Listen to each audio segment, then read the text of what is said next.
In your professional military opinion, the areas between 3.1 to 3.45 and the 7 to 8 band are critical to our national defense. 3.1 to 3.45, no doubt. Lower end of the 7, there's some, I think, some discussion. 7.4 to 8.4 is an area that I'd prefer us to hang on to, Mr. Thank Senator. you. And Secretary Hegseth, I know that you've told me that you would be willing to go to the mat to protect these critical capabilities. I think that is critical. In fact, these bands are essential to building Golden Dome, which will require even more radars and military communications infrastructure than we currently have, particularly around population centers and defense sites, as we see in Israel today. Would you agree with that today, sir? Yes, Senator, I concur with the chairman's characterization, and I would just say at no time in conversations around spectrum has DOD's equity never been, it's always been fully represented in those conversations to ensure we protect what we need to protect. Thank you. General Kane, what is your assessment of the operational and strategic benefits of maintaining the dual hat leadership arrangement between U.S. Cyber Command and National Security Agency, the NSA, particularly in terms of intelligence integration, speed of action, and mission success in contested environments? Sir, I can argue both sides of that one, and you know, mindful that that's a policy discussion. I think that either will go on soon or has been going on, and I'd prefer to leave that to the policymakers. I think the key is both organizations are critically important, and whether it's a single commander or two leaders that collaborate with no distance between them, we achieve the same end state. Would it be fair to say that the dual hat prevents stovepipes in the cyber domain today? Senator, there's stovepipes in all kinds of domains today, so I can't assure you that it would prevent them. What I do hope is that whatever path we take, we select leaders who are committed to integrating and knocking down those stovepipes, whether it's a single leader or two leaders. That's what the nation needs. We have been successful in making significant exchanges and utilizing assets for both the NSA and for Cyber Command so far. Secretary Hegseth, are you committed to maintaining the dual hat relationship that has significantly benefited our national security to date?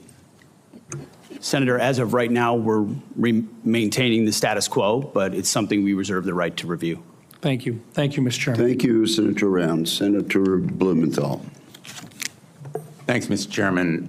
Secretary Hegseth, you've been asked about options for the use of force abroad. I want to ask about the use of our military at home. I have been deeply disturbed and alarmed by the use of active duty troops, Marines, in Los Angeles, and President Trump has made clear his intention to continue to use the military to suppress dissent and likely inflame tensions there and elsewhere, all under the guise of enforcing the law.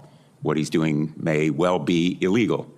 I want to ask you about contingency plans for the use of active duty military in other cities. Do you have such contingency plans? Senator, I would just say we share the president's view that, as you characterized it, we are deeply disturbed and alarmed that ICE officers are being attacked while doing their job in any city in America. And so allowing National Guard or active troops under existing authorities to defend them is important. On ICE officers, yes, but we ought to be equally alarmed by the illegal use of active duty Marines or other military. I take it from your answer that you do have contingency plans for the use of military in other cities. We have never and will not illegally deploy troops. All have been under existing and well-established authorities to use troops to support federal law enforcement officers. So far, there's been no legal justification. It's been challenged successfully. I think that it will prevail. Those challenges will prevail in the courts.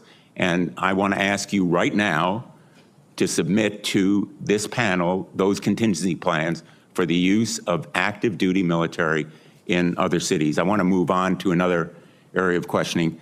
The chairman has said that you've submitted precious little detail, to quote him, precious little detail about the budget. I think there is no detail This budget is literally a rough outline with short-sighted shortfalls.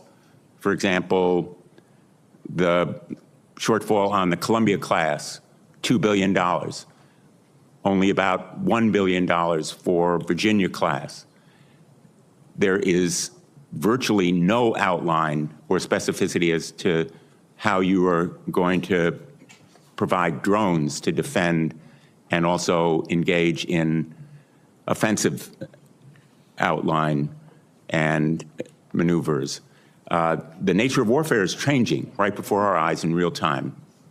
Unmanned aerial and undersea warfare is happening in Ukraine and elsewhere, and I think that you owe this committee and the American public more specificity in that budget, because we will be at risk. We are at risk right now in the Middle East, and I want to know whether we have contingency plans to protect our U.S. personnel in the region from the kind of swarm of drones that have proved devastating already to 3 of our service people in the Middle East on a base in Jordan. Do you have such plans to protect against drones there?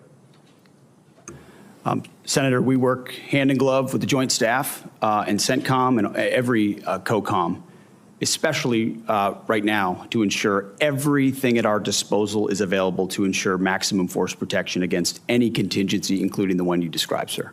Well, I have no assurance that we have the capacity to safeguard against the swarm of small, lightweight, slow-moving drones that are, in my view, our major vulnerability. And right now, if we engage in the Iran conflict, would put us and U.S. personnel at risk there. Let me ask you about Ukraine.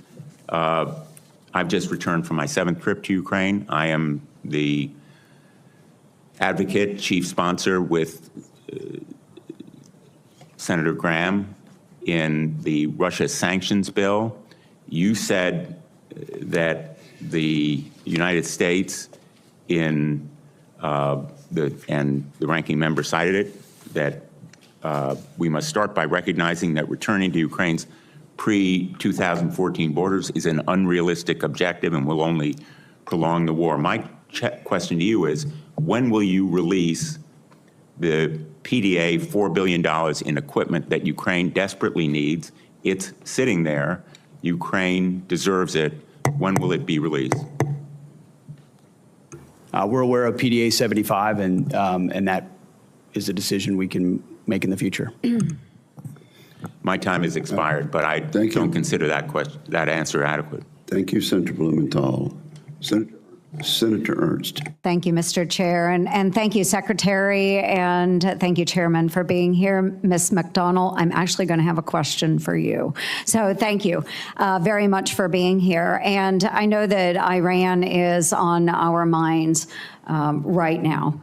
And Secretary, I'll just pose a very quick question to you. October 7th, 2023, Hamas attacked Israel. Who is the primary funder of Hamas? Senator, it is Iran. And who is the primary sponsor then that provides them with the weapons that they use to attack Israel? Same answer, ma'am. And maybe our public is not aware, but 43 Americans lost their lives on October 7th at the hands of Hamas, which is an Iran-backed terrorist organization. 43 Americans. We never talk about it, folks. I heard nothing about this in the Biden administration. So when there is question about whether it's appropriate for America to be engaged in the Middle East in defending Americans that live and work abroad, I think there's our answer. So thank you, Secretary. I'll start with the Secretary, then I'll come to you, Ms. McDonald. Secretary Hegseth, I do want to thank you because we've had many discussions about this. You have appointed Steve Erickson as the Executive Director of Force Resiliency, and he will oversee the department's Sexual Assault Prevention and Response Office, what we know as SAPRO. And he will directly report to you on the issue of sexual assault within our military. And you've been very responsive on this issue, and I commend you for that. And I have already received my first briefing by Mr. Erickson. So to continue building on this progress, I'm going to hold quarterly meetings with the SAPRO, and we want to make sure that we continue the momentum that we are seeing within the department on that.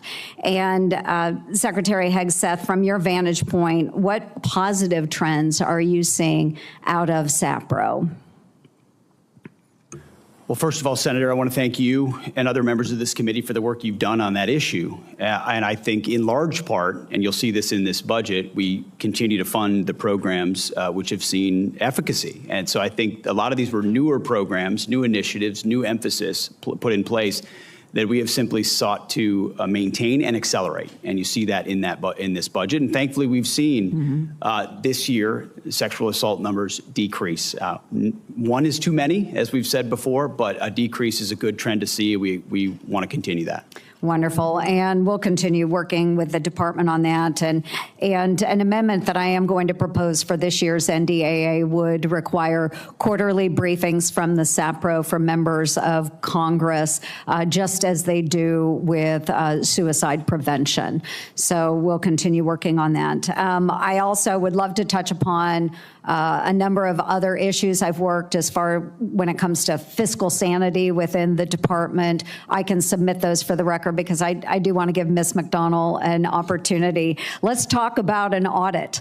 I love working with the comptrollers out there, but GAO released a report warning that the Department of Defense is unlikely to achieve a clean audit by 2028, citing longstanding financial management weaknesses.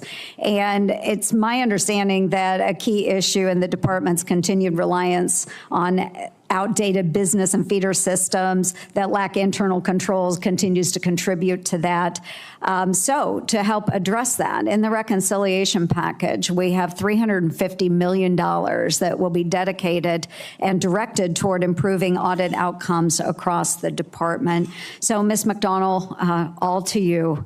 Can you walk us through how the department intends to meet its statutory requirement of achieving that clean audit by 2028?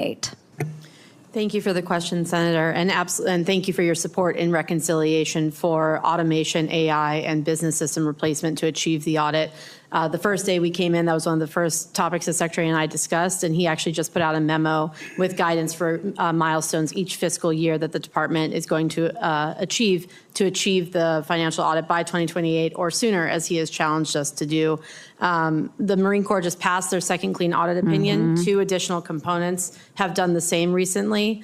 And within the next 3 years, under the Secretary's guidance, the remainder of the department will achieve the clean audit opinion. Well, outstanding. We really appreciate that. Thank you, everyone, for your service to our great nation. Thank you very much, Senator Ernst. Senator Hirono. Thank you, Mr. Chairman. Secretary Hegseth, you've had a tough start. At your confirmation hearing, my Democratic colleagues and I rightly questioned whether you had the requisite qualifications and experience to lead the DoD, the largest federal agency, especially given your checkered past, which included paying $50,000 in hush money to settle a sexual assault allegation against you, and driving 2 veterans organizations into the ground. After only months on the job, our concerns about you have proven true, as far as I'm concerned. Instead of strengthening national security, you've turned the Pentagon into a dysfunctional mess.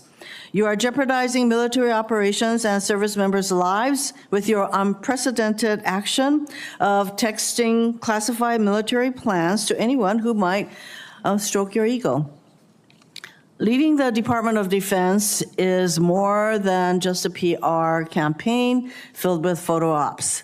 While you pose for cameras, Russia's war of aggression against Ukraine continues unabated. Israel and Iran are also at war, in large part because your boss tore up a multilateral agreement former President Obama brokered with the UK, France, Germany, China, and Russia that curbed Iran's nuclear program and ambitions. Meanwhile, China advances in the Pacific as this regime undermines and attacks our allies. At a time when steady leadership is critical, we are confronted with crisis and instability. Mr. Secretary, close to 5,000 Marines and National Guards have been deployed to LA without the request or consent of the California governor or the Los Angeles mayor, Bass. Rather than calming the situation, this troop deployment is purposefully inflaming and escalates tensions. You claim lethality is your top priority.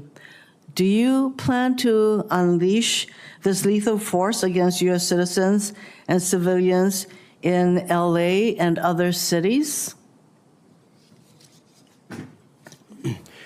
Well, Senator, I would reject most of the characterization of that statement, including lethality against U.S. cities, when all of those National Guardsmen and Marines have conducted themselves with the utmost of professionalism, defending our federal agents, Americans, who deserve to be able to do their job to deport illegal immigrants after the previous administration allowed 21 million illegals to cross our border. I am not here to listen to rhetorical responses. I would like to have a professional response that I would expect from somebody who is the Secretary of Defense.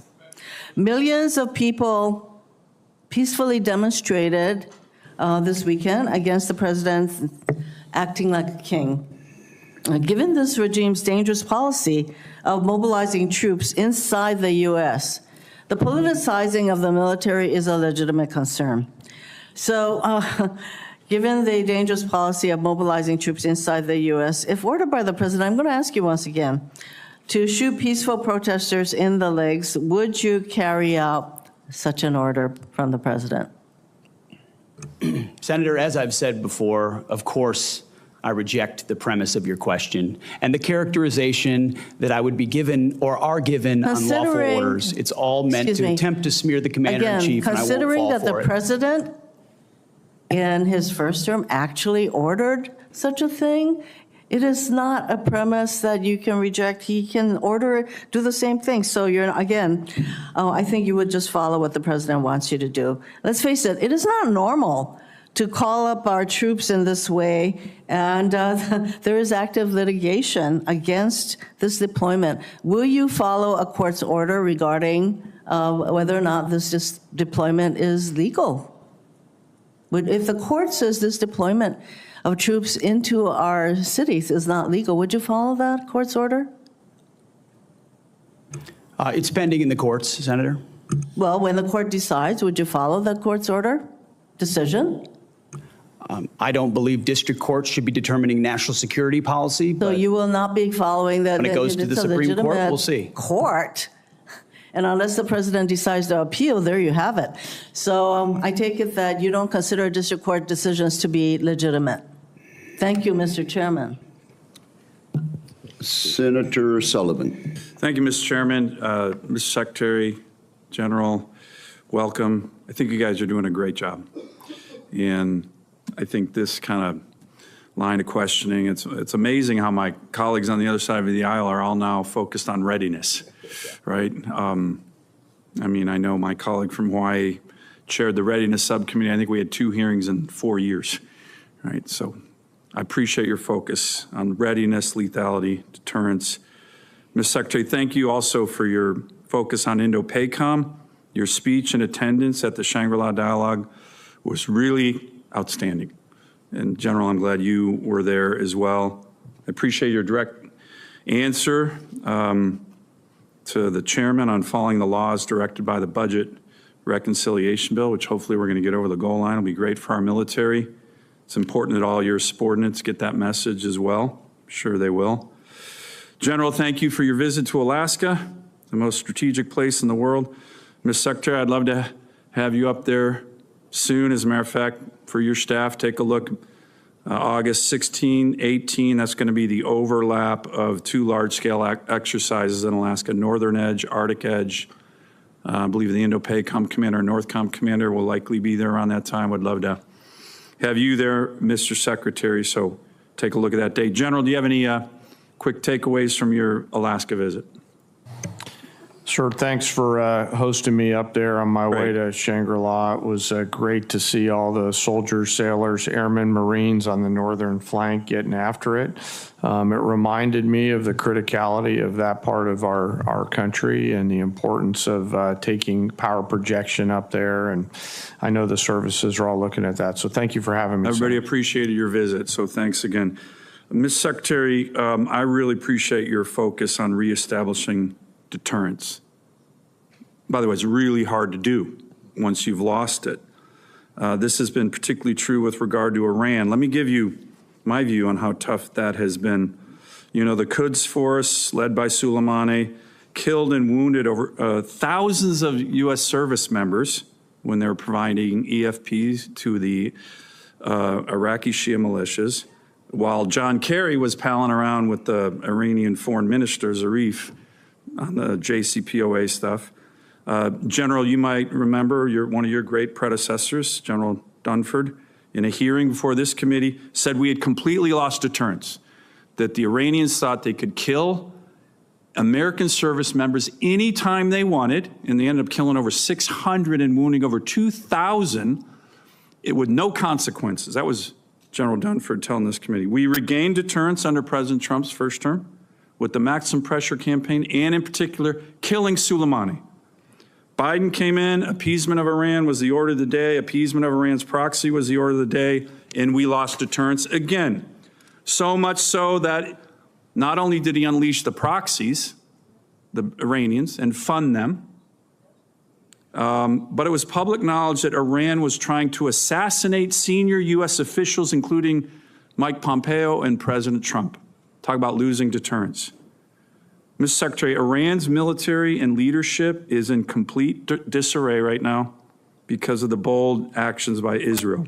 Is this an opportunity now to once again, like we did in the first term of the Trump administration, reestablish deterrence against this terrorist regime by making sure one way or the other they never have the capacity to enrich or produce a nuclear bomb, a goal that President Trump has repeatedly emphasized? And again, I thank you for focusing on reestablishing deterrence. It's critical, and you're right. It's difficult to reestablish when we lost it, which we did under the Biden administration. We know right now that Tehran understands exactly what the president is saying. He set 60 days. The world can believe it, and the world cannot believe it. He set 60 days. They had an opportunity to make a deal. They should have made a deal. President Trump's word means something. The world understands that. And at the Defense Department, our job is to stand ready and prepared with options, and that's precisely what we're doing. So is this an opportunity now to reestablish deterrence the way it was done in the first administration? Senator, I think we already have, in many ways, in this environment, reestablished deterrence. The question is, in the coming days, where exactly what direction that goes. Finally, Golden Dome.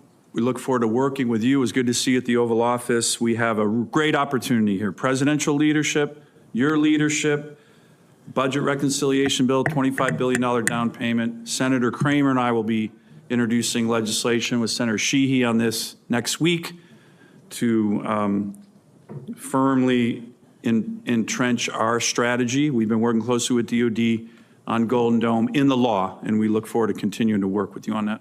Thank you, Senator Sullivan. Senator Kaine. Thank you. Mr. Secretary, earlier this month, you announced a plan to change the name of 3 Virginia military bases to restore the names of Confederate-era generals on those bases. You researched to find brave American soldiers with the same last names, Lee, Hill, and Pickett, who had not fought for the Confederacy and declared that those Confederate adjacent names would be restored. The problem is that you had to strip away the names of 4 amazing people that the Pentagon and local communities had chosen to honor at the Virginia bases. Van Barfoot, he was a Mississippi native, Mr. Chair, who came to Fort Pickett in the early 40s to train for war. He fought all over Europe in World War II. He won the Congressional Medal of Honor for his bravery, Leading his platoon in southern Italy, he killed 10 of the enemy, captured 17 more, and escorted 2 wounded Americans 1,700 yards to safety under enemy fire. Stayed in the Army for another 34 years, seeing action in both the Korean and the Vietnam Wars, and being assigned as the Army liaison to the Virginia National Guard at Fort Pickett. Long after he retired, he maintained his tie to the fort and to the Virginia National Guard. I was at the naming ceremony, where this base, to which he had devoted much of his life, was named in his honor. His family was there, and they were so proud. Arthur Gregg served in the Army for more than 30 years, first African-American to reach the rank of brigadier general, first to reach the rank of lieutenant general, began as an enlisted, eventually decided to become a commissioned officer, went to Fort Lee for quartermaster training, quickly rose through the ranks as an instructor, even though he was not allowed to go to the officers' club because of the color of his skin. He finished his career in 1979 as the director of all Army logistics operations around the world. He stayed near Fort Lee in retirement, raised his family there, and was a continuous beloved presence until his death last summer at 96. He was actually at the renaming ceremony with his family in 2022 at this place that meant so much to him. Charity Adams. Charity Adams was an Army officer during World War II, the first African-American woman allowed to join the WACs. She was the commanding officer of the 6888th Central Postal Directory Battalion, a unique battalion composed primarily of African-American women making sure that American GIs in Europe got their mail during World War II. Our colleagues Jackie Rosen and Jerry Moran successfully passed a bill in 2022 giving the 688 the Congressional Gold Medal. Charity Adams was the highest-ranking African-American woman in the military at the end of World War II. Her family was at the dedication of Fort Gregg Adams, named in honor of these 2 trailblazing logistics leaders. They were so proud. Finally, Mary Walker, the only woman ever to receive the Congressional Medal of Honor. She graduated from Syracuse Medical School in 1855. She tried to join the Union Army as a surgeon, was turned away because she was a woman.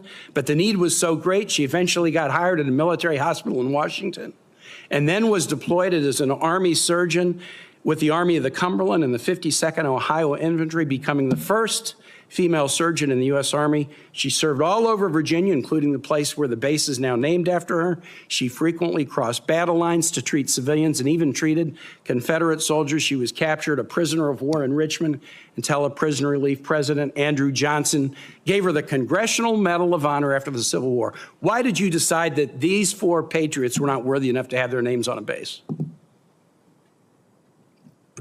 Well, Senator, as you know, this was never about the names of the bases they were renamed to. So you don't challenge the worthiness? Restoring all bases to their original name, because we're not about erasing history. Okay, you don't care about their military record. You wanted to restore the Confederate names. When you called the Gregg family to tell them that their dad's name was no longer going to be on the base, what was their reaction?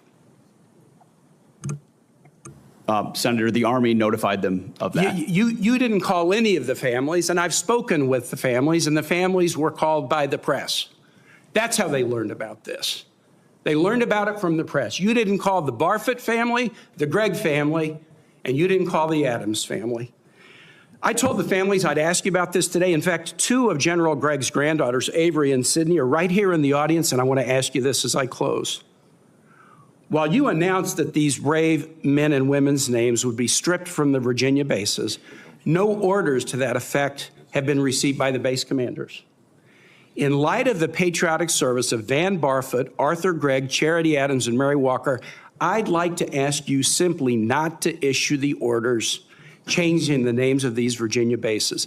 These families, my Commonwealth, are very proud of these heroes, very satisfied with these names, and ask you not to change them. Will you honor these exemplary patriots and keep their worthy names in places on the bases they loved and where they served? Well, Senator, we very much thank and appreciate them for their service, and we'll find ways to recognize them, but the orders will soon be going to those bases to change the names back to the original name that never should have been changed. But you have the power to not send those orders. They haven't gone out yet, correct? Thank you. Senator, your time has expired. Senator Kramer. Thank you, Mr. Chairman. Thank you, Mr. Secretary General, for being here, for your service. I want to go back to something that Senator Hirono mentioned in her questioning, she credited the Obama administration, along with some other allies, with curbing Iran's nuclear capabilities. As I recall, it licensed their aspirations, and serious problem. We're still living with some of that. And by the way, when it comes to deterrence, and I appreciate you making this point, and I agree with my colleague from Alaska, Senator Sullivan, on this. Deterrence is definitely made up of weapons, but it is more of a reputation than it is a capability. The capability is only good if you have earned the reputation. With that in mind, and speaking of Iran and current situation, maybe, General, I could ask you this. If Fordo was destroyed, demolished, if all of the nuclear capabilities that Iran has today were wiped out, would the war be shortened or lengthened? Realizing that's not the only factor, of course. Yeah, yes, sir. And of course I can't split that hair given the complexities of the war that's ongoing there. So I'd rather not comment on one particular part. You know, the Israelis are, as reported in the open source press, are making great progress. So I think I'll just leave it at that, Senator. I understand and appreciate that. Can you then highlight for me that as we talk about deterrence and reputation, I'm sitting here thinking about the air superiority that Israel has accomplished over Iran. I'd like to have you speak to that, and then speak perhaps to the lack of air superiority that Russia's had over Ukraine, and the difference in those two wars. And my point being, how important is air superiority in the current fights and in our future fights? Well, sir, we could spend hours talking about the advocacy of air power. I think the freedom of maneuver that it creates is a great example of that. If you look at the two theaters right now with the Israeli Air Force striking at will at this point over Iran, juxtaposed with the challenges that we're having with a frozen forward line of troops in Europe, is a great case study of it. You know, the great thinkers, air power thinkers, are looking at the advancement in technologies from both theaters, the advancement of first-person view drones and things like that. And I think folks are going to have to think clearly about what does the future of air superiority look like, and how does it evolve to make sure that we're protecting those essential teammates that are on the ground fighting in order to prevent frozen flots, forward lines of troops in the future. I appreciate that. Secretary Hegseth, there's been some discussion, certainly in your opening statements and then with a couple of the questions related to base defense. And this would be something both of you could speak to, but I'd like to start with you, Secretary. Obviously, we've seen some pretty spectacular displays of the ability to go deep, covertly deep within the enemy's territory and take out some pretty significant assets, both in Russia and in Iran. A lot of us fear that we're vulnerable as well. You spoke very briefly, or referenced, I think, in response to one of Senator Gillibrand's questions about the importance of policy. So when we talk about the United States itself and our bases here in the country, policy is a bigger challenge than weapons, to be honest. But what about responsibility? In other words, I think to me there's some confusion over is there a service, is there a particular institution that's responsible for base security and base defense, or is it up to the individual services to protect their own bases? Can you help straighten that out for me? Senator, you're right to ask the question. We met on this very topic 2 days ago, because you're right, we've already made initial efforts, but I liken it to the effort that was made around IEDs in Iraq and Afghanistan, where it couldn't be a service-only response. It needed to be across the joint force. It needed to be immediate, and the capabilities had to be prepared to adapt in real time to adjustments the enemy is making. And you saw that in things that could counter IED technology. We need the same type of effort in counter UAS, not just forward deployed, because right now you do it with what you have, but also at home considering the authorities. So that is something the department is doing in real time. If you have a second. I guess that's it. I'm out of time. Thank you. Thank you very much, Senator Kramer. Senator King. Mr. Secretary, I'm somewhat puzzled. I grew up in Virginia where Robert E. Lee was revered. I think when I was a kid, his birthday was a school holiday. But as I grew older and learned more about American history, I learned that he fit the classic definition of a traitor. He took up arms against his country. He broke his oath as a member of the United States Army, which he took upon entering his career at West Point. Why are you going through these incredible gymnastics, finding current soldiers or other soldiers to rename? And you slipped a minute ago. You said we're returning these bases to their original names. Robert E. Lee, leading general of the Confederacy, Pickett, the other names. Why are you doing this? I don't understand what the motivation is to rename bases for people who took up arms against their country on behalf of slavery. What possible motivation can there be for this? Who is telling you to do this? Who is urging you to do this?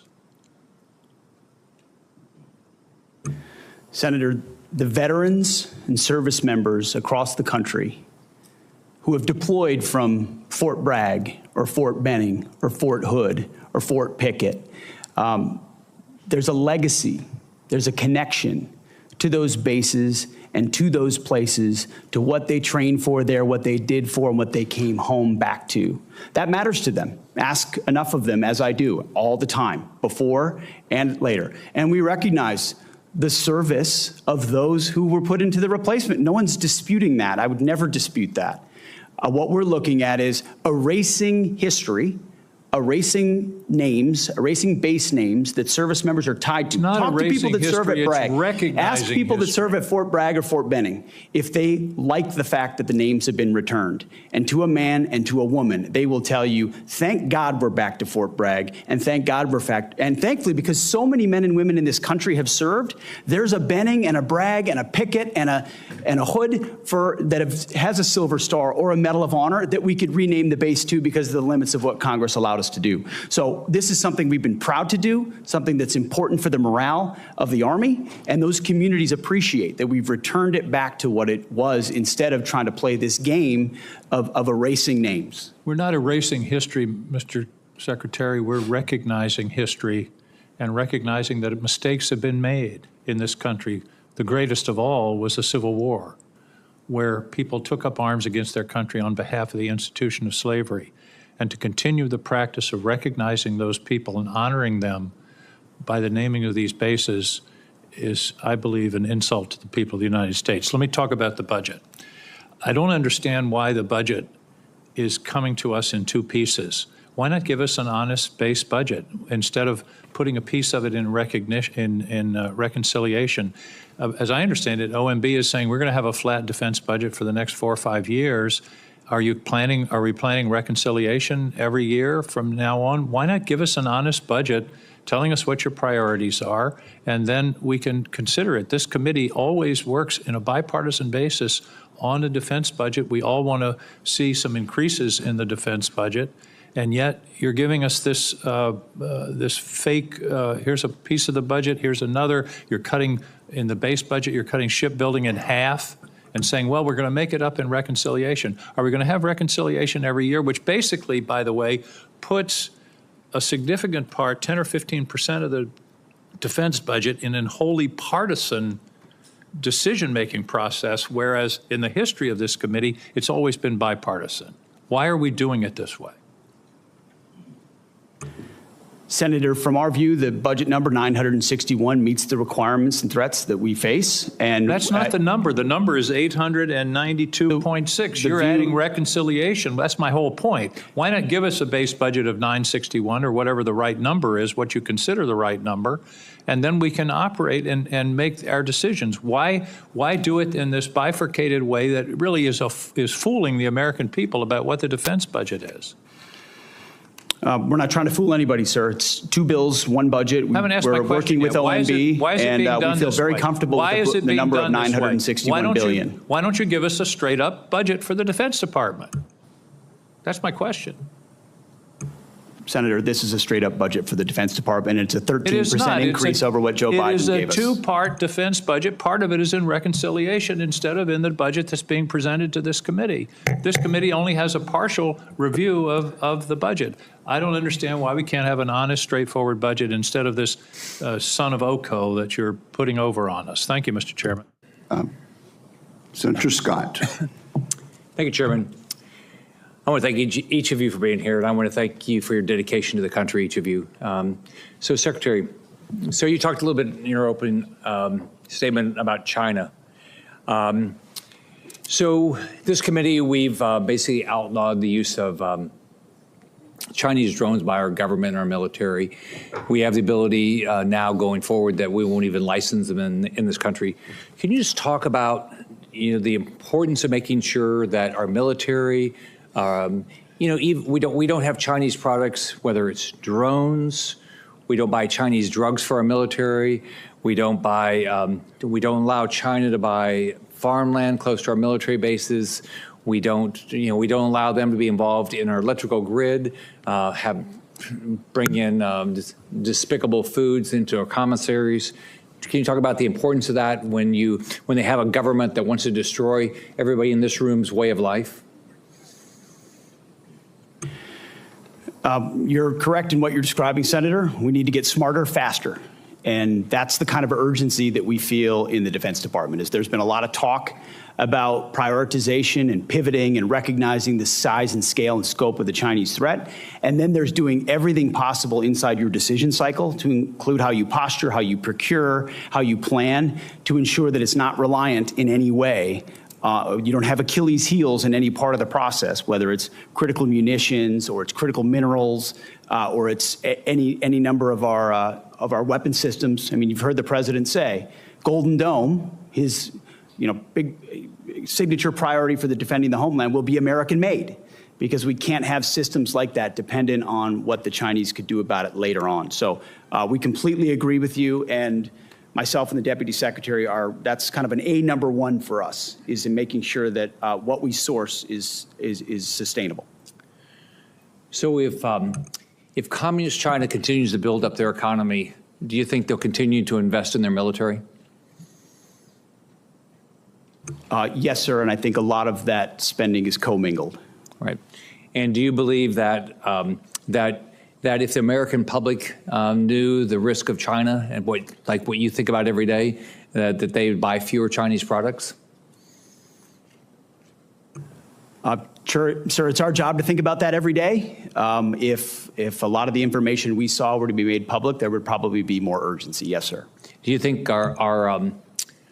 that we ought to be allowing Chinese companies to be able that support either the economy of China so they can build up a military, or companies that actually work with the Chinese military? Do you think they ought to be able to sell stocks in America? Senator, that's not really my lane, but I would say that the president is focused, especially through trade, on right-sizing a lot of those dynamics and making sure that American companies, American industries are protected and brought back to the United States. Okay. So whether it's Americans buying products that help China build their economy so they can build a military to try to defeat us, so whether it's buying Chinese drones or drugs or allowing them to buy farmland, you would recommend to the American public that we wake up and stop doing these things? Generally speaking, Senator, yes. Thank you. Senator Warren. Thank you, Mr. Chairman. So President Trump has deployed the National Guard and then the U.S. Marines to Los Angeles over the objections of state and local officials, saying that the troops are needed to support immigration detention operations that are being carried out by ICE. On Sunday night, the president threatened to deploy ICE agents to other cities around the country that he sees as, quote, the core of the Democrat power center, end quote, specifically mentioning Chicago and New York. Secretary Hegseth, if the president wanted to deploy Marines to Chicago and New York City like he did in Los Angeles, would you carry out that order even if the local governors and mayors objected? Well, Senator, because Governor Newsom was unwilling to address That's not my protecting question. federal law enforcement agents in Los Angeles, President Trump had all the authorities, and the Defense Department happily supported defending our ICE agents in the conduct of their job. They have the right, as Americans, to be able to do their job without being attacked by mobs. And we will protect them in that process. And if other states needed it, we would provide that. I know that you heard my question. So you would be willing to send troops if the president ordered it to Chicago, New York City? That's right. Well, thankfully, New York City, unlike California, unlike Gavin Newsom, is willing to step up and address the issue with their local law enforcement. I will take that as a yes. How about if the president says he wants to send troops to 15 cities? Would you be willing to do that?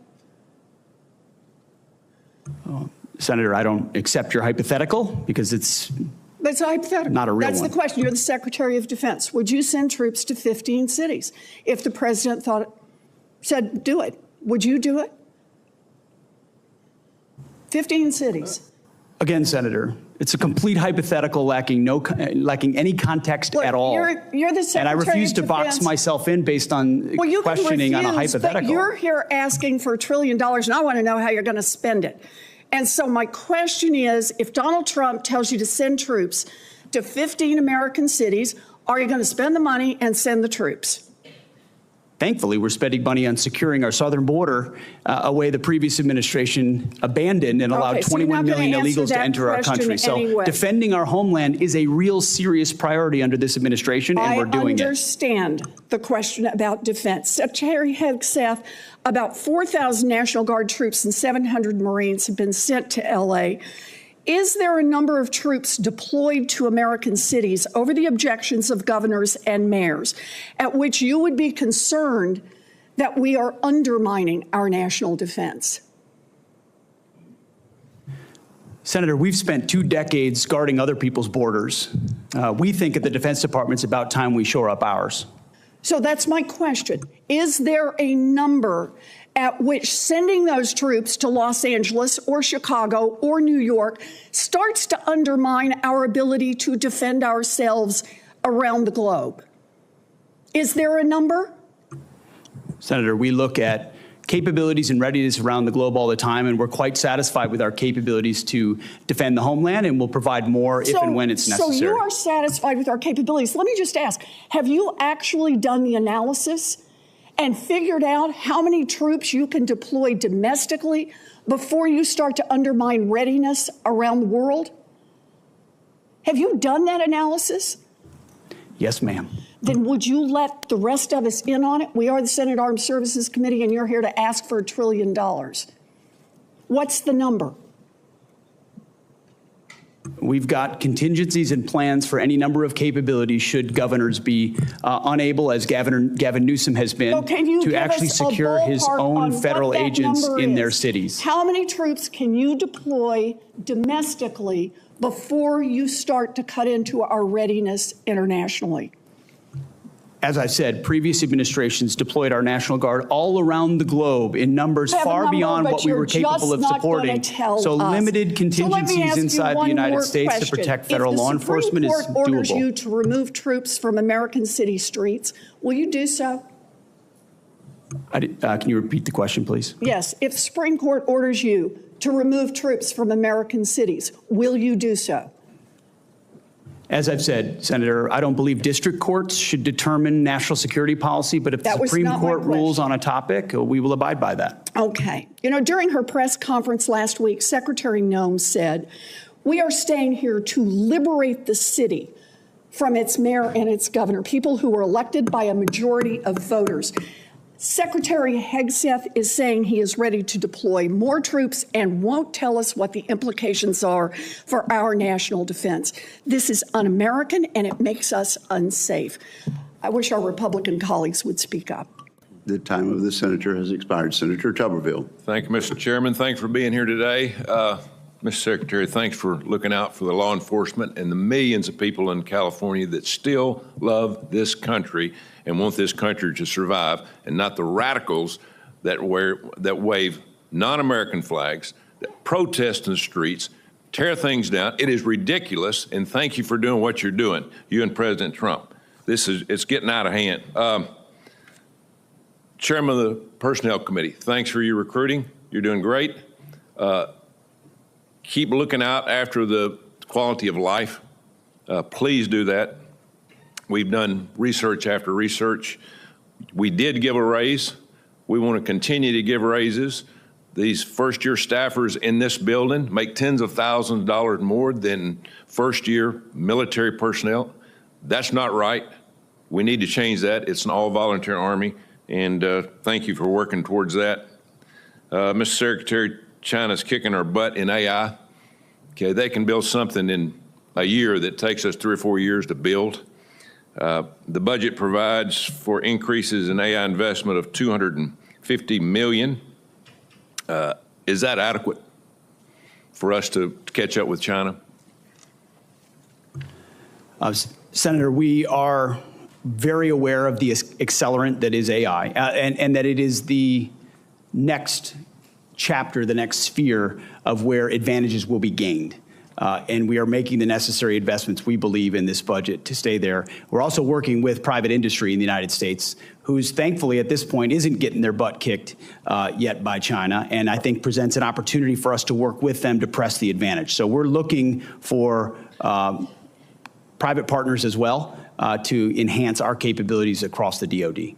You have to know your problems and where you're at before you can go forward. And hopefully we're understanding that. Obviously, we've got a lot of problems that's going on. Mr. Secretary, your opening remarks mentioned the force-wide review of military standards. What's the status of that review? It is ongoing and very close to fruition. We've reviewed standards specifically on combat MOSs first to ensure that we haven't seen a reduction in pursuit of quotas or any other agendas. So standards are being moved back to where they were at their highest level, gender neutral. And then we're looking at overall fitness standards, overall grooming standards, overall basic standards across our formations that we believe have slipped, certainly under the previous administration, but over decades. But we're being very careful about it too. We don't want to make big changes that are wide sweeping that have unintended consequences. So we're looking service by service, but also trying to simplify and clarify as much as possible. High standards, clear standards that set us apart. Thanks for your help on putting me on the Air Force Board of Visitors, a military academy, and look forward to going out soon. It is very important we understand we do have problems in the Air Force Academy, and we're going to get those straightened out one way or another. So thanks for you and President Trump putting me on that, the Board of Visitors.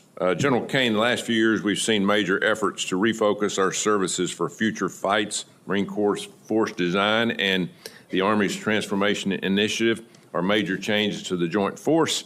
Can you describe the Joint Staff's level of involvement in these efforts?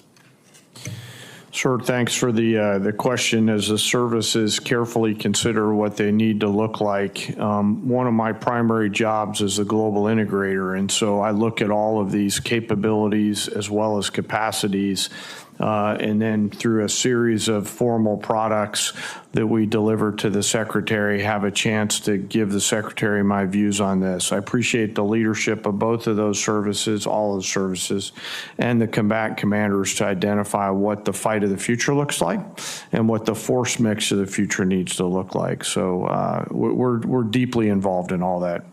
Thank you. Just this right up my alley here. One important aspect of recruiting is how our services are represented in elite sports.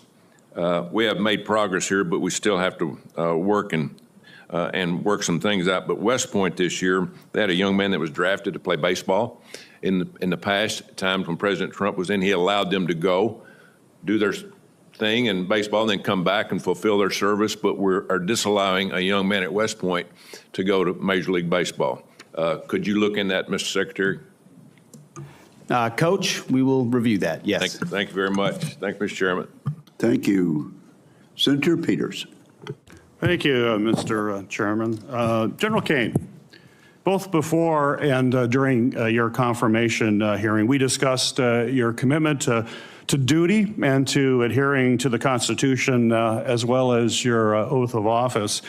And I certainly appreciated your reassurance that you will remain, quote, a nonpartisan leader through and through, unquote, with one of your top priorities being maintaining the independence of the U.S. military.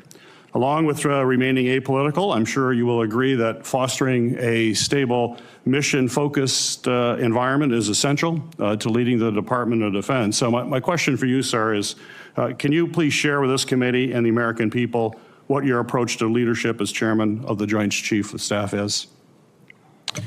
Yes, sir. It's certainly the job is one to understand the global set of challenges, integrate the options that must be considered, and then to present those options to the president. And I've always taken a servant leadership approach throughout my career based on my oath of office and the Constitution and my commission. And as a nonpartisan leader, you reiterate that? Always. Yeah, I reiterate that. Well, thank you. And as a former lieutenant commander in the U.S. Navy Reserve, I certainly agree with that and agree with your answers and your commitment to the men and women in uniform. Secretary Hegseth, your approach to leadership, I believe, stands in direct conflict with the ideas that we just discussed with General Kane. And at a time of great chaos and uncertainty in the world, I'm extremely concerned that your many shortcomings could have potentially life-threatening consequences for American service members. In your confirmation hearing, I expressed my deep reservations about your qualifications to run the DoD. I also made it clear that no board of directors in the world would hire someone with so little experience to run a large business, much less the Department of Defense, where American lives are on the line regularly. For this reason, in addition to some concerns we had about character, I ultimately opposed your nomination. And unfortunately, my reservations have become reality. I know my colleagues have touched on some of these issues, but to briefly summarize, you have failed to set the example, or lead from the front, as you like to say. And this includes prompting a leadership and oversight vacuum at the department by firing qualified uniformed leaders without cause, creating loyalty tests and leak investigations that have led to 5 of your senior advisors resigning or being fired, sharing classified military details on an unsecure app during operations in Yemen that included unauthorized individuals on at least 2 separate occasions, and revoking the DoD personal protection detail for both Secretary of Defense Mark Esper and the former chairman of Joint Chiefs Mark Milley, putting their safety at risk while they are still under threat from Iran. We have seen time and time again how your conduct, lack of personal responsibility, are harming readiness, reputation, and professionalism of our military. At a time where Israel and Iran are in open conflict and our adversaries in Russia and China will exploit any weaknesses, unfortunately, my worst fears about your leadership shortfalls, unfortunately, have been realized. Secretary Hegseth, I firmly believe that accountability from leadership is vital in all sectors, not just in the military. And demonstrating to your subordinates that everyone plays by the same rules helps to build trust and open communications within your team. And those two things are extremely important. And I know that you share my desire to ensure that we're holding our senior leaders accountable for actions. And during your nomination hearing, you stated, quote, accountability is coming because everybody in this room knows if you are a rifleman and you lose your rifle, they are throwing the book at you, end of quote. You also said that leadership has been unwilling to take accountability, and I couldn't agree more on how important accountability is. As we all know, at the request of this committee, the Department of Defense Inspector General launched an investigation into your use of Signal, an unclassified commercially available messaging application to discuss information pertaining military actions in Yemen. So given your focus on accountability, how will you demonstrate this accountability to the men and women in the U.S. military if the Inspector General finds that you improperly disclosed information? That assessment is pending at this time. That is a hypothetical question, but the gentleman's time has expired. I think your answer is clear.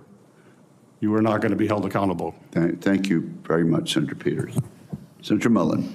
Talk about accountability. I wonder who was held accountable for the disastrous withdrawal out of Afghanistan, where 13 soldiers died and we left thousands of Americans behind underneath Secretary Austin's lead. Did one person get held accountable during that time? I don't know of anybody that got held accountable for Afghanistan withdrawal. But let's talk about that. And let's talk about the turmoil to which my colleagues on the other side of the dais wants to talk about. Let's talk about that turmoil. Underneath Secretary Austin, who was a general, by the way, you had the lowest morale measured in our military history. You had retention absolutely disastrous. You had recruitment that wasn't even meeting lowered standards that you guys lowered. But let me see the contrast. Now, we have the highest morale that's been measured in decades in the military. We have recruiting numbers that are exceeding expectations that we've had. We have our enemies that fear us once again, and our allies that love us because they can trust us. But that's not the narrative, Secretary Hegseth, that our Democrat colleagues want to draw. But how short-minded is your memory? It was just a few months ago that you were supporting a commander-in-chief that you guys were covering up for or flat out lying about. Who was in charge? And that was a commander-in-chief. Oh, but let's not talk about that. Instead, let's just point fingers at something that fits a narrative. You want to talk about war powers or the fact that during our reposturing in the Middle East against Iran, which would have never taken place if our colleagues on the other side would have held the administration accountable while they were giving billions of dollars back to Iran and knowing good and well during the briefings that they were actually trying to develop a nuclear weapon, but we turned a blind eye to that, and now the mess that was created by the Biden administration, this administration, or the Trump administration, and the leadership of Secretary Hegseth is simply trying to clean up. But forget about the past. Let's talk about this. Oh, let's talk about reposturing, by the way. And wasn't it Secretary of the Navy, Del Toro, that came to us and said that he was fighting the largest naval battle since World War II? Did anybody in this dais authorize that? That was his words, who sat right there where Secretary Hegseth was, and I laughed. And I said, I didn't think the Houthis had a Navy, so why are we fighting a naval battle there? And did you guys complain about it? Did you guys say one thing about it? Nope. You just sat there. Because, hey, it didn't fit your narrative, but this one does. And anyone want to start talking about the National Guard and the Marines, didn't President Eisenhower deploy troops or federalized troops in Arkansas in 1957 and also deploy the 101st Airborne because the governor then refused to protect civil rights and personal property? Yep. What about President Kennedy in 62 and 63 that also did it because Mississippi and Alabama refused to do the same thing? And so since the governor at that time refused to protect citizens and the property, he federalized the National Guard. Oh, let's think about 65 too, because LBJ did the exact same thing. But that's history. But yet it's extremely important to the context of what you guys are claiming to be done here. But that doesn't fit the narrative that you guys want to put out there. History is history. Look back at it if you want to or not. But keep in mind, every time you're pointing fingers here, you got three fingers pointing back at you. Because the previous administration, you guys 100% turned a blind eye to and did nothing to hold them accountable. Nothing. So don't sit up here on the dais and pretend like you're trying to hold an administration accountable now because you didn't for 4 years. You literally covered up for a commander-in-chief that was absent. Absent-minded and absent leadership. And you guys did absolutely nothing. Even your left-leaning media is saying it was the worst cover-up possibly in political history. Yet nothing from you guys. You all should be ashamed of yourself. Literally, you should be ashamed of yourself. I yield back. Thank you, Senator Mullen. Senator Rosen. I yield my time to Senator Duckworth. Senator Duckworth. Thank you, Mr. Chairman. In response to my colleague from Oklahoma, I believe the Secretary of Defense has just responded last week and admitted that the $1 billion mission that he led against the Houthis, who do not have a navy, has not restored the transit of U.S. flag commercial vessels through the Red Sea, and in fact has resulted in the loss of 2 F-18 Hornets to the tune of $60 million apiece, as well as, I believe the last count was 7 Reaper drones to the tune of another $200 million. You are blowing through money like my fellow cadets and I did in our first Liberty after basic camp. Luckily, I didn't end up with a questionable tattoo. Your failures, Mr. Secretary, since you've taken office has been staggering. You sent classified operational information over Signal to chest thump in front of your wife, who, by the way, has no security clearance, risking service member lives in the process. You blew the $1 billion fight against the Houthis, whom, again, as my colleague says, has no Navy, and yet you lost all of those aircraft. You've created such a hostile command environment that no one wants to serve as your chief of staff or work with you in other senior DoD leadership roles. But what we should all be talking about more than all of this is that you have an unjustified, un-American misuse of the military in American cities, pulling resources and attention away from core missions to the detriment of the country, the war fighters, and yes, the war fighting that you claim to love. I don't know if this is because you are too inexperienced and incompetent to understand the real threats facing our country, or if it's because you are just an unqualified yes man who can't tell the president how to keep Americans safe. You are focusing on renaming bases for Confederate generals. You said just now to Senator King that to a man and to a woman, we would rather be associated with the old Confederate names. Well, I am one of those women. I served at Fort Rucker, Alabama, a base that was named for a traitor who took arms against the United States of America, led troops who killed Americans. It was renamed for Mike Novosel, a Medal of Honor recipient, who in his citation for the Medal of Honor includes that he saved 29 American lives, to include hovering backwards in a helicopter towards an enemy bunker where a wounded American was laying and saved that person, including after being taken fire himself. I know a little something about what it takes to fly a helicopter when you've been hit by enemy fire. That was heroic. I'd rather be associated with Mike Novosel than a failed Confederate traitor. I don't know whether you are inexperienced or too incompetent, but I wonder when you will actually focus on our nation's warfighting mission.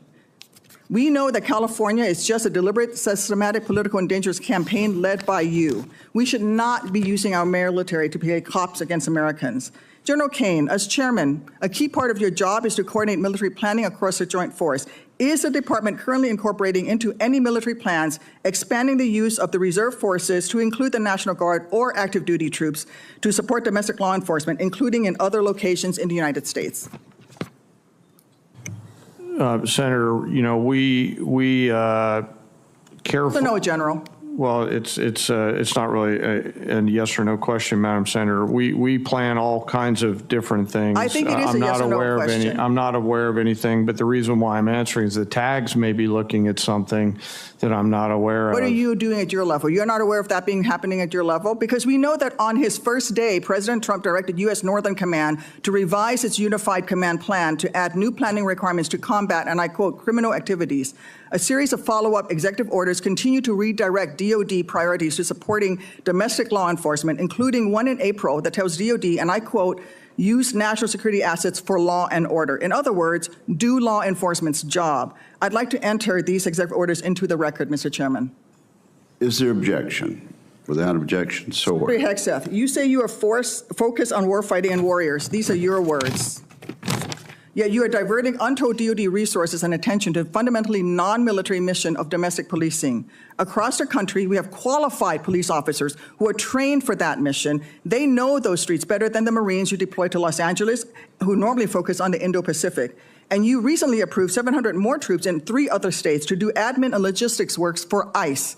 You say all of this is valuable training, but I would much rather have our troops do tough, realistic training relevant to high-end combat. Instead of typing in spreadsheets for ICE, they should be conducting live fire maneuver exercises. Instead of patrolling American neighborhoods and standing in front of federal buildings, they should be rehearsing call for fire missions. We have local police who can stand in front of those federal buildings. And the list of distractions goes on.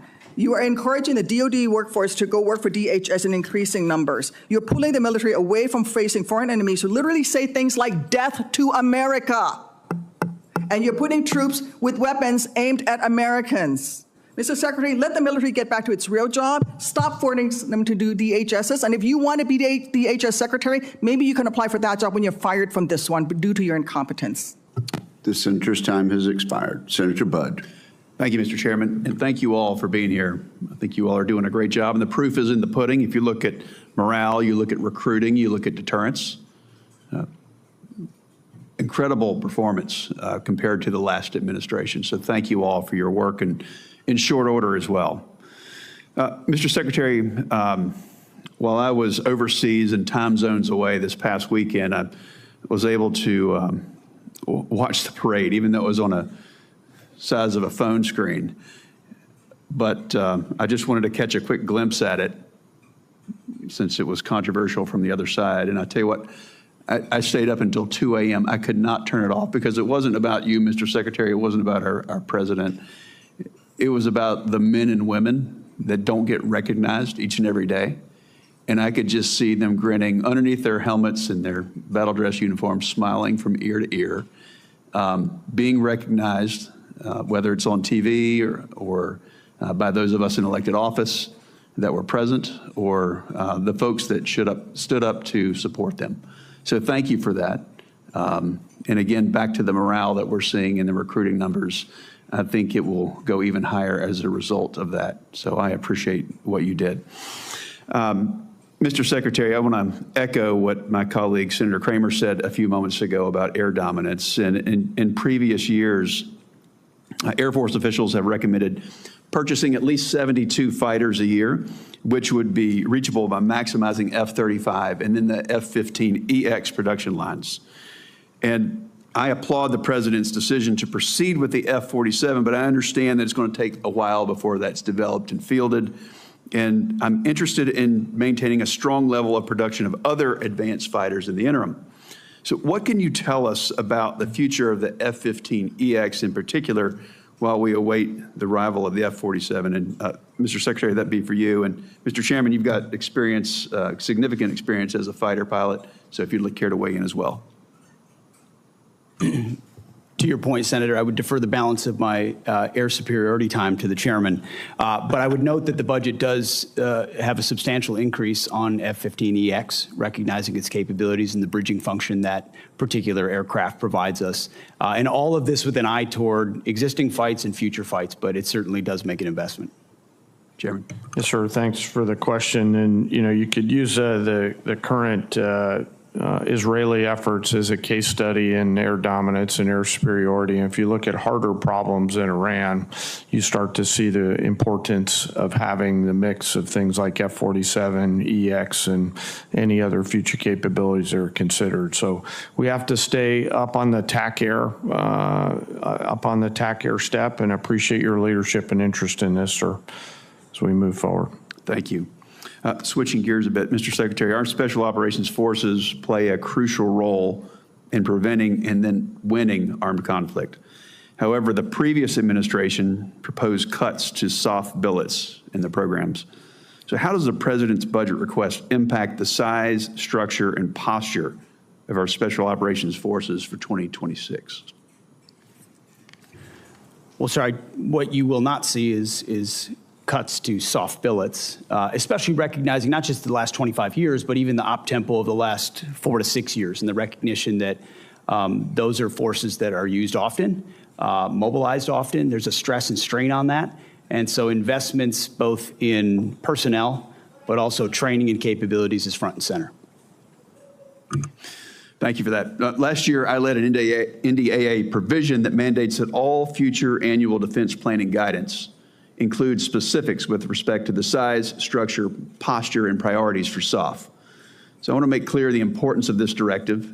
And the committee was due a report back on March 1st on this component of the defense planning guidance. But since that date has come and gone, I'll ask now. Will you, Mr. Secretary, commit to seeing this requirement through and providing an update to this committee on its progress? Yes, Senator, we'll get that to you. Thank you. I want to ask briefly about munitions, Mr. General Kane. How do you see the rate of munitions usage in Ukraine, in the Middle East, particularly our ground-based interceptors and air-to-air missiles influencing this budget request and future budget requests? Well, Senator, we're always mindful of the consumption rate. One of the great case stories of the fight in the Middle East is the advancement of use of rockets, laser rockets, to target one-way attack drones, which I know the committee helped push, and that's helping to save some of our critical air-to-air munitions. And I can circle back with you on the other matters offline, sir. Please do. Thank you, Chairman. Thank you very much. Senator Kelly, Senator Rosen yielded her time to Senator Duckworth, who was scheduled to be last. Do you think we ought to go ahead and let Senator Rosen ask questions right now? 100%. Absolutely. Senator Rosen, you're recognized. I thought I would just create a stir down there. No. I thank you to my seatmates on both sides. Thank you, Mr. Chairman. We take care of each other. And again, thank you, Chairman Wicker, Ranking Member Reed, for holding this hearing. Mr. Secretary, we have a short amount of time, so I'm just going to ask a few simple questions, and I would just appreciate if for some of them you would just answer yes or no. And so, Secretary Hegseth, would you agree that every senior official in the Department of Defense must reflect the values and conduct that our service members must uphold and our citizens expect? Senator, we want to uphold the highest possible standards. I'll take that for a yes. So would you also agree then that anti-Semitism and anti-Semitic conspiracy theories have no place in our government or military? Yes or no? They should not. Thank you. So would you also agree that anyone who has posted, and I'm going to quote, anti-Semitic conspiracy theories lifted right out of a neo-Nazi playbook, end quote, shouldn't be anywhere near a position of power? Yes or no? Since I don't believe the characterization of many officials in the news media, I would need to see precisely what's being characterized. But generally, would you not say that if we thought something was coming out of a neo-Nazi playbook, it doesn't have any place in our Department of Defense? Now, Secretary Hegseth, the quote that I just read you was referencing Ms. Kingsley Wilson, the DOD press secretary. It's a direct quote from her, who my Republican colleagues on this committee have also expressed alarm over due to her comments. In fact, one colleague said, and I'm going to quote again, obviously I don't agree with her comments. I trust the Pentagon will address this, end quote. However, in the months since, not only have you not addressed these anti-Semitic comments, you have promoted Ms. Wilson. This seems to be at odds, honestly, with President Trump's commitment, very public commitment to combat anti-Semitism, which you just said you two agreed with. So, Secretary Hegseth, given the rise in anti-Semitic violence, hate crimes in our nation, and to show that the Trump administration, your administration, does have a zero-tolerance policy for anti-Semitism, will you dismiss Ms. Kingsley from her role as a U.S. military spokesperson today, yes or no?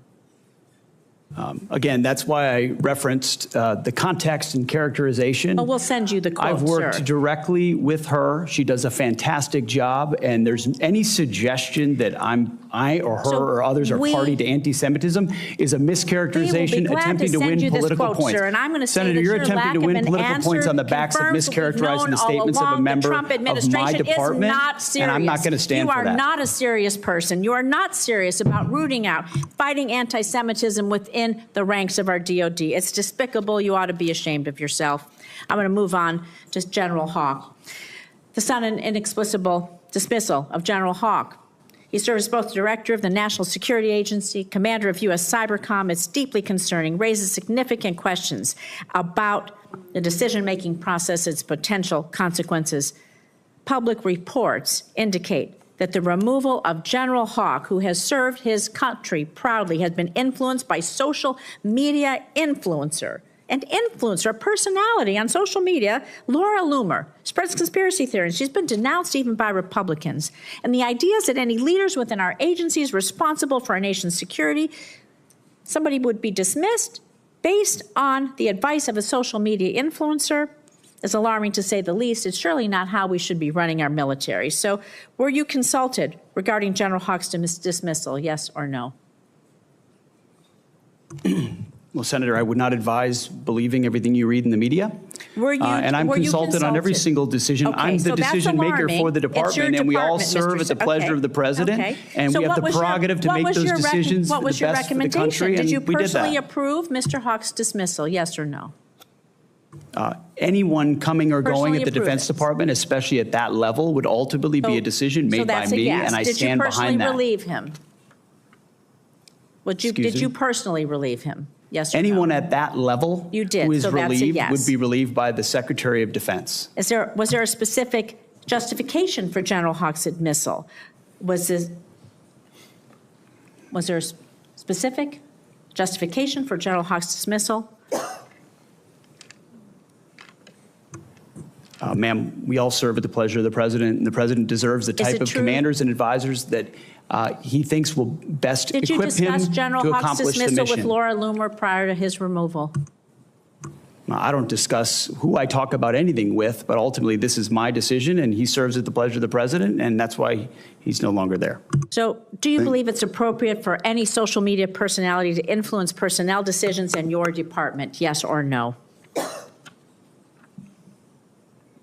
I believe your time is up, Senator. Oh, it is not up to you to tell me when my time is up. Well, the time And I of am the going to say, senator. Mr. Secretary, you're either feckless or complicit. You're not in control of your department. This is unserious. It is shocking. You're not combating anti-Semitism within your ranks. It's a dangerous and pivotal time in our nation's history. Thank you, Mr. Chairman. I yield back. And I don't appreciate the smirk, sir. You are the Secretary of Defense. The time of the gentlelady has expired. Senator Kelly. Thank you, Mr. Chairman. Mr. Secretary, I want to talk about the proposed Golden Dome missile defense system. There's a request to spend $25 billion in this year alone. First of all, is this system designed to intercept a full salvo attack? Senator, it's a multi-layer system that would include different types of salvos. Obviously, So any it's not system- just Rogue Nation. Okay. Well, it's meant to. Yes, it's not meant to be just one nation. It could be utilized in Against multiple Russia or China, scenarios. full salvo. So what kind of reliability are you aiming to build into the system? Are we looking for something like 4 nines on intercept success? 99.99% reliability? Obviously, you seek the highest possible. You begin with what you have and integrating those C2 networks and sensors, building up capabilities that are existing with an eye toward future capabilities that can come online as quickly as possible, not just ground-based, but space-based, So all aspects. against future capability too. So do you believe that we can build a system that can intercept all incoming threats? You think we could build that system? This is a very hard physics problem.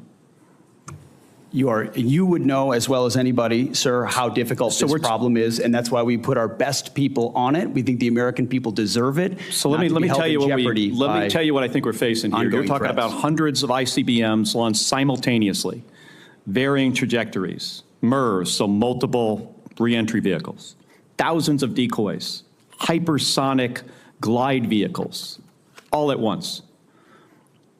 And considering what the future threat might be, it might even be more complicated than that. And you're proposing spending not just $25 billion, but upwards of, I think CBO estimated this at least $500 billion, other estimates $1 trillion. I am all for having a system that would work. I am not sure that the physics can get there on this. It's incredibly complicated. So I want to get to another issue that you're facing here. How much of the staff of the Office of the Director of Operational Test and Evaluation did you cut? After collaboration, sir, with the service departments, the Joint Staff and others, we identified that as a place where there were redundancies and multiple additional layers that I'll were tell you what you unnecessary. cut. You cut So 74%. Most of it. That's what I was going to say. Most of it. And was your decision to cut more than half of the Pentagon's testing and evaluation office staff driven in part by concerns about the office's plan to oversee testing of Golden Dome? The concerns were not specific to Golden Dome, sir. It was years and years of delays unnecessarily based on redundancies in the decision-making process that the services, COCOMs, and the Joint Staff, together with OSD, identified as a logjam Mr. that was Secretary, not helping the process. To It get was the slowing it down. reliability we would need, you need something that's at 4 nines, 99.99% reliability with all these challenges. And you cut the staff of the people who are going to make sure this thing works before we make it operational, before we give it to the warfighters. You got to go back and take a look at this. But I also strongly encourage you to put together some, before we spend $25 billion or $175 billion or $563 billion or $1 trillion, put together a group of people to figure out if the physics will work. You could go down a road here and spend hundreds and hundreds of billions of dollars of the taxpayer money, get to the end, and we have a system that is not functional. That very well could happen. And you're doing this just because the president, and I understand your role as the Secretary of Defense. You got to execute what the president says. But this idea, might not be fully baked. And you can get in front of it now and figure out and find out if you put the right physicists on this. And I'm not saying go to the big defense contractors. Going to scientists, and I know there's a questionable relationship with this administration and scientists, but go to some scientists, figure out what we would have to do to build a system, and then make smart decisions before we spend hundreds and hundreds of billions of dollars. Senator, we're doing that, leveraging existing technologies and not premising the project on aspirational technologies, what we can actually do, and would welcome. Well, $25 billion in the first year is a lot of money. That's more than just figuring out if we have the ability to build a system that can handle a full salvo threat, hypersonic glide vehicles, MERS, thousands of decoys. Thank you, Mr. Thank Chairman. you, Senator Kelly. Senator Sheehy. For General Kane, curious of your thoughts. Now you're in the chair officially. China's building ships about 230 times faster than we do. Our ability to scale our maritime industrial base has been the subject of much discussion. And my biggest concern is we could give the Navy unlimited funds right now, and even that wouldn't be able to fix the problem we have within the existing paradigm. And we have to rethink how we acquire, deploy, and maintain our Navy. As we approach potentially a new CNO taking the seat here, what are we doing at the department level to explore alternative ways like leasing a Navy, like giving private industry the incentive to build stable requirements, towards stable requirements with consistent engineering specs so that they can build to these requirements, let private industry take some risk and extend themselves on this so we can benefit from the ability and the agility of private industry to solve problems quickly. Well, sir, thanks for your question. I share your concerns about how fast we're building ships. I'm encouraged, though, by the leadership that the Deputy Secretary of Defense, the Secretary of the Navy, the current acting CNO have all been leaning into this, as well as the other parts of the department, acquisition and sustainment, and research and engineering. I've not heard yet on a leasing discussion. As you know, as a former aviation business owner, there's ops leases and things like that offer capability at different models. There's been some experience of that on the Hill before. I'm thinking back to Senator McCain had some strong views on leasing in a prior life, but I would defer that conversation to our OSD colleagues, sir, who would drive that. Okay. Well, I think we have to think outside the box, and that's true on all defense acquisition programs, and I welcome either of your thoughts as well. Senator Warren and I actually have recently partnered on an initiative that is praising what Secretary Driscoll's done at the Army side to expand the flexibility of the services to have more alternative pathways. I go back to our MRAP program about 15 years ago, a program which saved my life and the lives of many other servicemen, I'm sure, in this room as well. So finding alternative ways to acquire things is really what we have to do now. And if we continue to try to jam, a turkey into the garbage disposal and just give more and more money to a process that frankly has been failing for decades, I think we need to try to fix the process first. And I'd be curious as to either of your thoughts, an open response as to what we can do immediately here to start reforming our defense acquisition paradigm so we can keep pace with, it's not a near peer threat with China, they are a peer. So it is a peer-to-peer threat. How are we going to reform our industrial base to keep pace with it? Sure. I think this could be a much longer conversation, which I'm happy to have with you. I note that the lineup of leaders that we have in the Congress right now, the four here in this committee and the other side, the leaders in the department, the leaders in industry, it feels like we have the team now who will actually move the ball, grab a hold of that entrepreneurial spirit that America is so well known for, and get after it. We cannot, I'm mindful of the work that's been done before. We cannot continue to move on the same trajectory, and we must get after this. We owe it to the joint force to be properly armed at scale with the right capabilities so that they can win and come home. And so I'd love to partner with you on that, as I know our OSD colleagues would as well. Well, in the speed at which we've solved our recruiting challenges, hopefully we can do the same thing with the ability to make bullets, bombs, artillery shells, planes, and ships, because we owe it to the 17, 18, 19-year-old kids who are going to be fighting these systems on the front line to make sure they have enough of them to replace attrition, and also that those systems are as good as they can be when they need them. Thanks for your time today. Senator Sheehy and General, I would love to be part of that longer conversation about that issue. Thank you, Senator Sheehy. Senator Slotkin. Thank you, Chairman. Mr. Secretary, I said in your hearing, when you had your confirmation hearing, that my biggest concern with you at the helm was the potential use of the military in ways that contradict the Constitution or that taint what I hope we all want, which is an apolitical military. And when I asked you about whether you would accept an order that was actually given to your predecessor, Secretary Esper, Trump's SecDef, to deploy active duty troops against unarmed protesters and to, in Secretary Esper's words, shoot at them, shoot at their legs, you said this was all theoretical.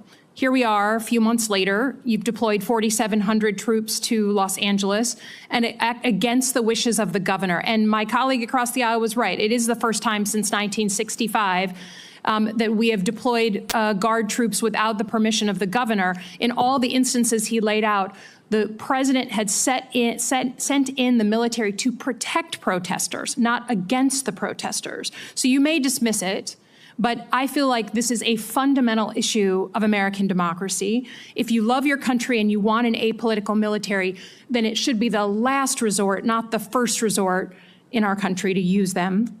So to get to the non-theoretical, have you authorized the uniformed military to detain or arrest protesters in Los Angeles?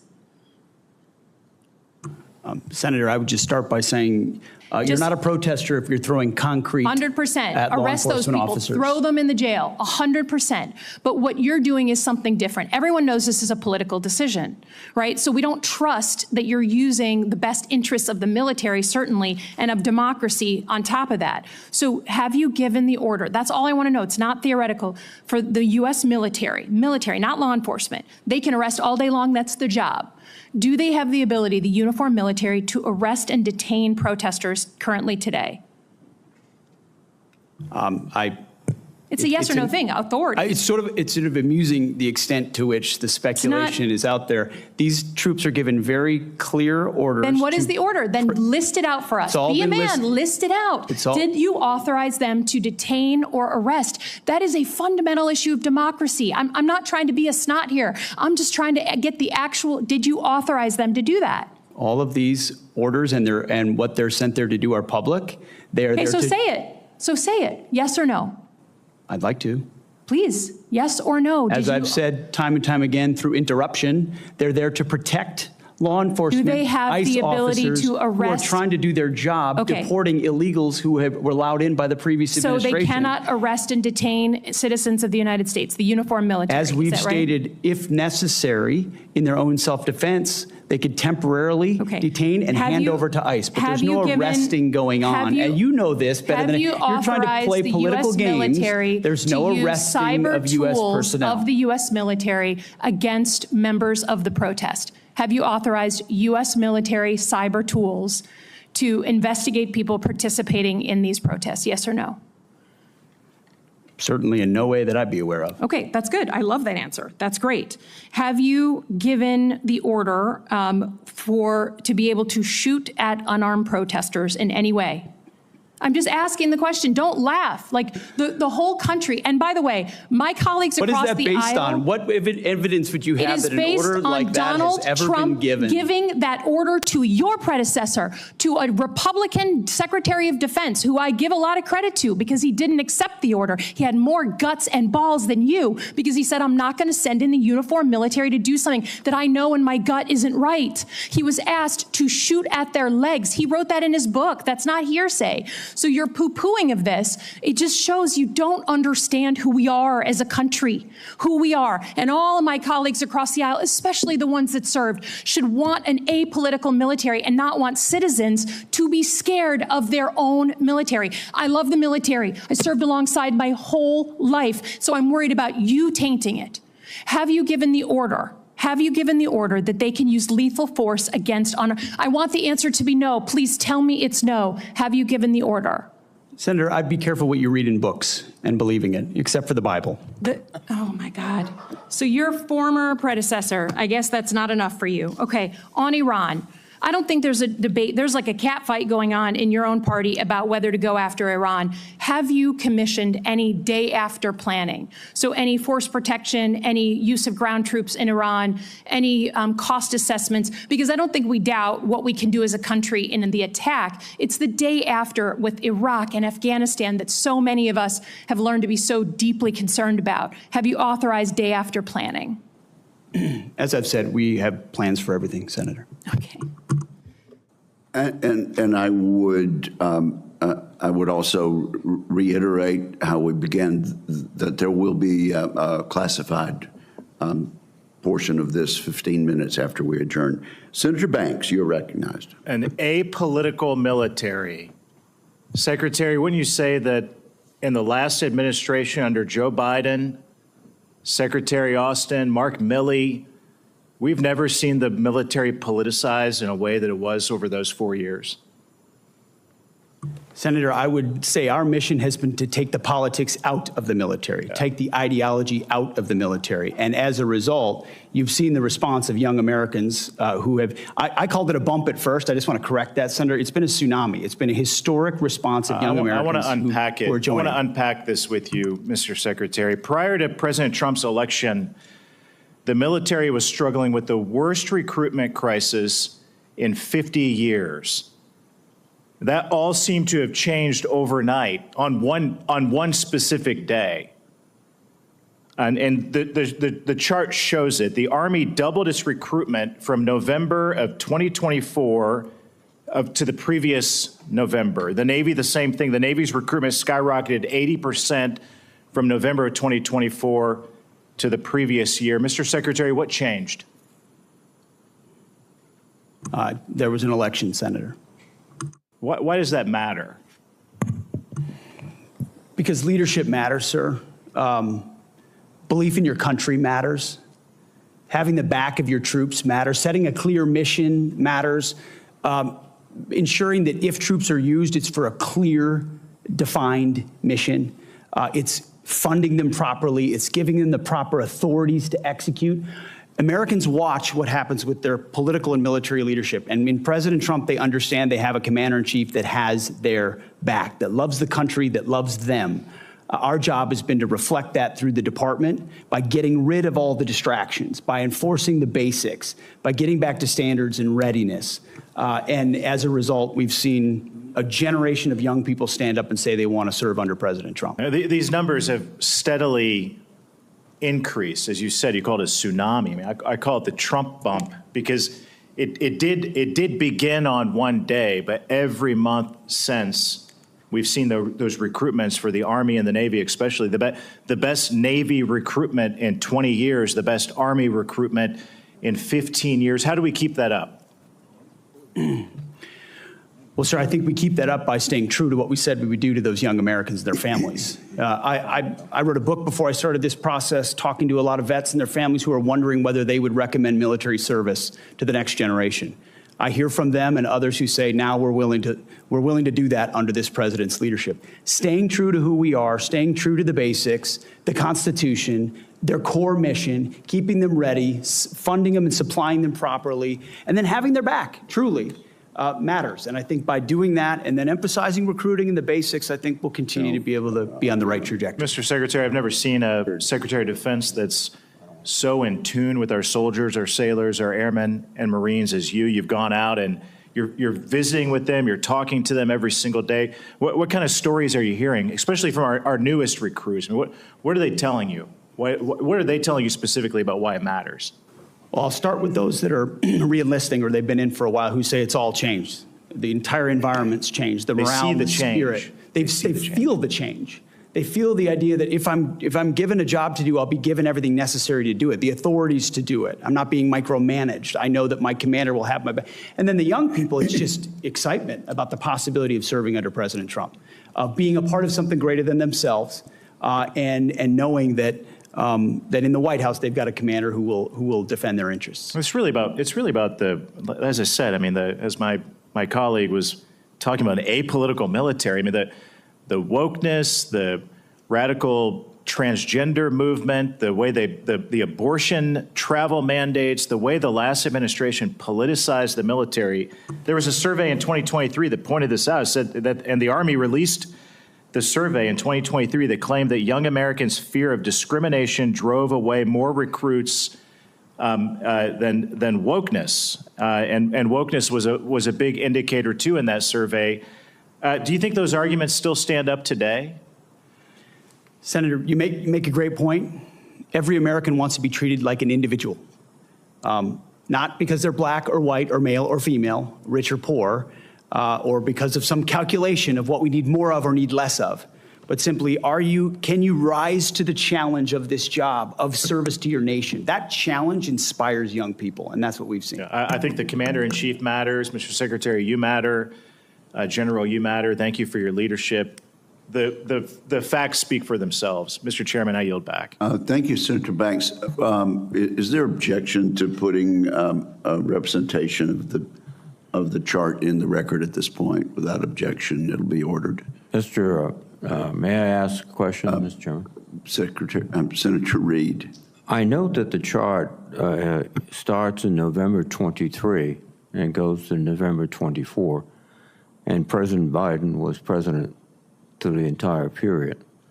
So you're suggesting that the significant ramp-up took place immediately after Election Day, which would have been 20 days of November 24? That's exactly what I'm suggesting, Senator. And the numbers speak for themselves. Do you have any data to suggest that? The General of the Army told me so, and I'm happy to. Yeah, if you ask for those numbers from the Army, you'll see the same dynamic that I have. The election of Donald Trump, serving as the election of him, and the indication to those recruits around the country that he's going to become the Commander-in-Chief actually mattered. And those numbers have risen dramatically ever since Election Day. There was no impact of the administration's activities over several years before that, and also through the period of November 23, which was encompassed the Biden administration. It's funny you can get a Trump bump while Biden is president of the United States. So I'd be curious to see that data. I think it's incredible as well, sir. Unbelievable might be a better word. Are there further questions? We're sort of now into the second round of questioning. Without objection, we will close this portion, and if our members and witnesses could join us in the Visitor Center skiff in 15 minutes, we would appreciate it. Until then, we are in recess.